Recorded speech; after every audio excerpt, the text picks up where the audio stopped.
অনেকভাবে তিনি পাঠদান করতেন, সাহাবাদেরকে শিক্ষা দিতেন।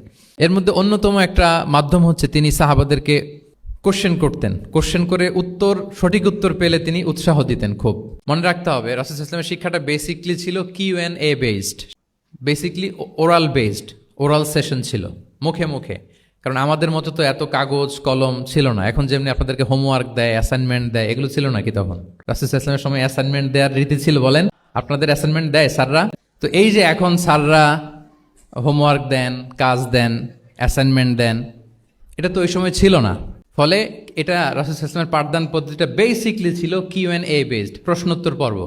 সাহাবারা জিজ্ঞেস করতেন, না জানলে রাসূল সাল্লাল্লাহু আলাইহি ওয়াসাল্লাম আবার জিজ্ঞেস করতেন, দেখি ওরা জানে কিনা। এরকম অনেকভাবে তিনি শেখাতেন। রাসূল সাল্লাল্লাহু আলাইহি ওয়াসাল্লাম সাহাবাদেরকে প্রশ্ন ছুড়তেন, তিনি ট্রাই করতেন, দেখতেন যে দেখি ওরা পারে কিনা, ব্যাপারটা জানে কিনা। যদি কেউ সঠিক আনসার দিতে পারতো, রাসূল সাল্লাল্লাহু আলাইহি ওয়াসাল্লাম খুব প্রশংসা করতেন এবং উৎসাহ দিতেন। স্যাররা যখন আমাদের ক্লাসে প্রশংসা করে, ভাল লাগে না আমাদের? আমার প্রেজেন্টেশন খুব প্রশংসা করলো, আমার অ্যাসাইনমেন্টের খুব প্রশংসা করলো, আমাকে ইন্সপায়ার করলো, আমি আরো মোটিভেটেড হব না?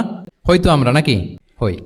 তো রাসূল সাল্লাল্লাহু আলাইহি ওয়াসাল্লাম এটাই করতেন। উবাই ইবনে কাআব রাদিয়াল্লাহু তাআলা আনহুকে উনি প্রশ্ন করলেন, আল্লাহ রাসূল সাল্লাল্লাহু আলাইহি ওয়া আলিহি ওয়াসাল্লাম প্রশ্ন করলেন যে, ইয়া আবাল মুনজির, এটা ওনার কুনিয়া, আতাদরি আইয়ু আয়াতিন মিন কিতাবিল্লাহি মাআকা আ'যাম, তুমি কি জানো যে আল্লাহর সর্বশ্রেষ্ঠ আয়াত কোনটা, তুমি জানো? তখন উবাই ইবনে কাআব রাদিয়াল্লাহু তাআলা আনহু বললেন যে, আল্লাহু লা ইলাহা ইল্লা হুয়াল হাইয়ুল কাইয়্যুম, মানে আয়াতুল কুরসি। এটা কোন আয়াত?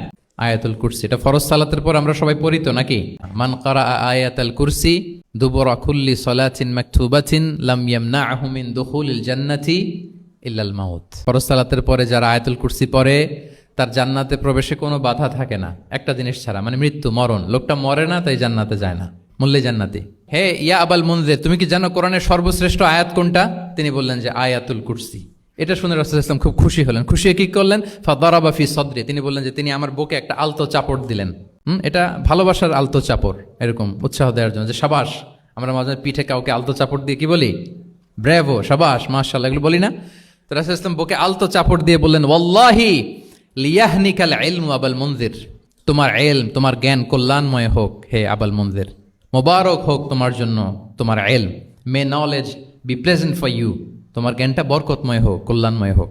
তাহলে তিনি যখন সঠিক উত্তর দিতে পারলেন, রাসূল ইসলাম খুশি হয়ে বকে আলতো চাপড় দিয়ে তার প্রশংসা করলেন, তার জন্য দোয়া করলেন। রাসূল ইসলাম এভাবে উৎসাহ দিতেন। এতে করে কি হয়? শিক্ষার্থীদের কনফিডেন্ট বাড়ে। কি হয়?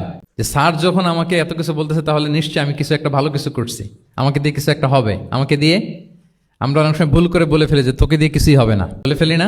এতে হয় কি? কনফিডেন্ট কমে যায়। মা বাবারাও এটা করে যে তুই কিছুই পারবি না, তোকে দিয়ে কিছুই হবে না।